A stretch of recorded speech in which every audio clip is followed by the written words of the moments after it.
지난 8일이었습니다. 유튜버 김어준 씨가 조진웅 씨 사건이 불거진 배경을 두고 음모론을 들고 나왔습니다. 무슨 얘기인지 목소리 한번 들어보겠습니다. 오직 조국의 독립을 위해 목숨을 바치며 대한민국이 끝내 이길 것이라는 희망을 남겨주신 홍범도 장군님. 홍범도 장군님의 발자취가 담긴 저는 조진웅 씨가 문재정부 시절에 해온 여러 활동 때문에 선수들이 작업을 친 거라고 의심하는 사람이긴 합니다만 레미제라블 장발장의 갱생과 성공은 우리 사회에서 가능한가? 장발장이라는 게 알려지는 즉시 다시 사회적으로 수감시켜버리는 게 옳은가? 그런 생각도 들고.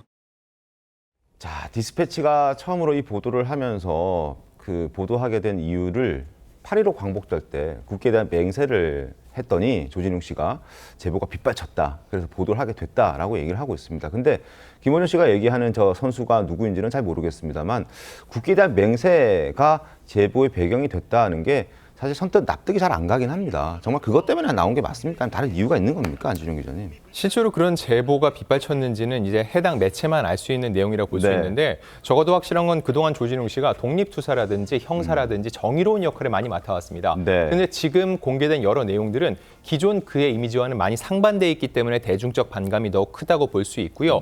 이 무엇보다 이거를 정치적으로 이용하려는 이들이 적지 않다는 거죠. 몇몇 의원들이 이 상황을 두고서는 여러모로 또 이제 조진웅 씨를 옹호하는 동정 여론까지 만들고 있고 여기에 또 따라가려는 여론도 적지 않다는 거죠. 그래서 저는 이 사안을 분리해 볼 필요가 있다고 생각을 합니다. 소년범 내용에 대해서는 재사회화가 교화가 목적이기 때문에 어느 정도 비밀을 보장할 필요가 있다. 이 부분은 저도 수긍이 가는데 이 사안은 두 가지입니다. 다른 하나는 성인이 된 후입니다. 무명 배우지만 데뷔 후에 성인이 된 후에 음주운전, 폭행 논란이 있었죠. 이 부분은 생활할 때? 그렇습니다. 이거는 소년범 내용과는 전혀 다른 내용이죠. 지금은 소년범 프레임에 갇혀서 그가 성인이 된 후에 저지른 잘못에 대해서는 그 어떤 얘기도 나오지 않고 있다는 것. 이 부분이 더 큰 문제인 것 같습니다. 알겠습니다. 논란이 좀 계속되고 있는 상황입니다.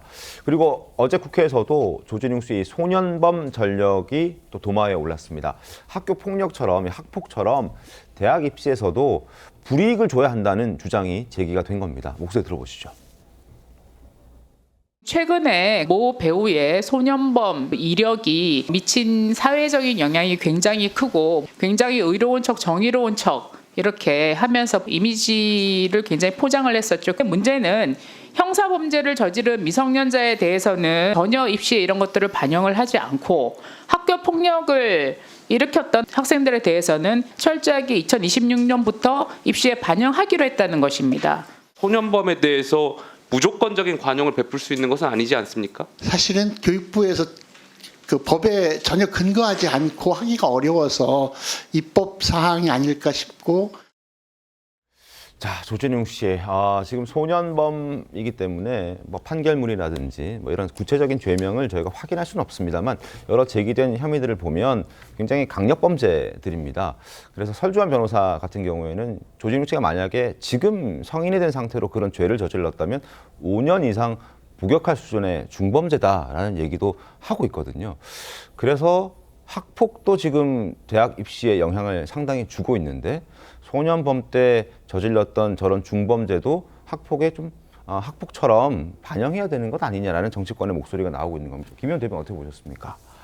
지금 제도에 허점이 있는 것은 분명합니다. 왜냐하면 교육부의 이 학폭 근절 종합 대책에 따르면 이 생활 기록부에 학폭으로 조치를 받은 학생들은 기록이 남게 되어 있어서 추후 수시나 정시 때 이것에 대해서 불이익을 받는 것에 대해서 인정을 하고 있는데 이보다 더 심각한 이 수감 등의 보호 전력이 있는 것에 대해서는 소년법에 따라서 나중에 이제 성인이 되었을 때 좀 활동을 그래도 뉘우쳤을 경우엔 자유롭게 해주기 위해서 그것을 적지 않게 되어 있습니다.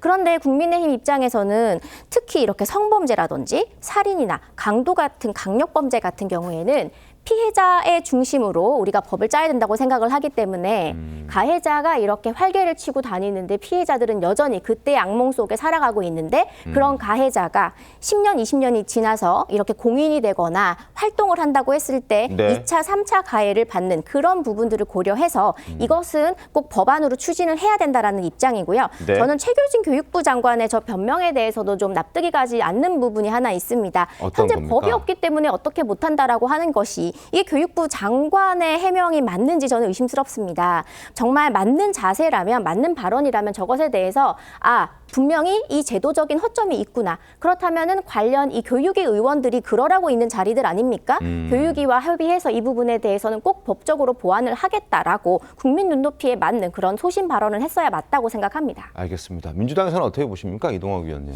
글쎄요, 이게 법적 책임 문제가 있을 것이고 또 네. 도덕적 책임 문제가 있을 것인데 법적 책임 문제는 아마 그때 당시에 진 것으로 보이는데 여론에서의 재판은 어디까지 끌고 갈 것이냐 이 문제가 상당히 논쟁적인 것 같습니다. 네. 근데 가장 중요한 건 당연히 가해자가 이 피해자들에게 절절한 사과를 하는 것이죠. 그리고 그들이 어찌됐건 가해자를 어딘가에서 계속 공적 인물로 돼가지고 어딘가에서 계속 마주쳐야 된다라고 한다면 네. 계속 불편할 거 아닙니까? 그래서 개인적으로 본인이 해소해야 될 문제들은 당연히 해소를 해야 되는 것이고 이 여론재판 문제에 관해서는 우리 사회가 논쟁을 지금 하고 있듯이 저는 이 과정이 굉장히 성숙한 사회로 가는 중요한 이 분기점이 될 것이다 이렇게 생각합니다. 알겠습니다. 계속해서 논란들이 되고 있는데 저희도 좀 지켜보도록 하겠습니다.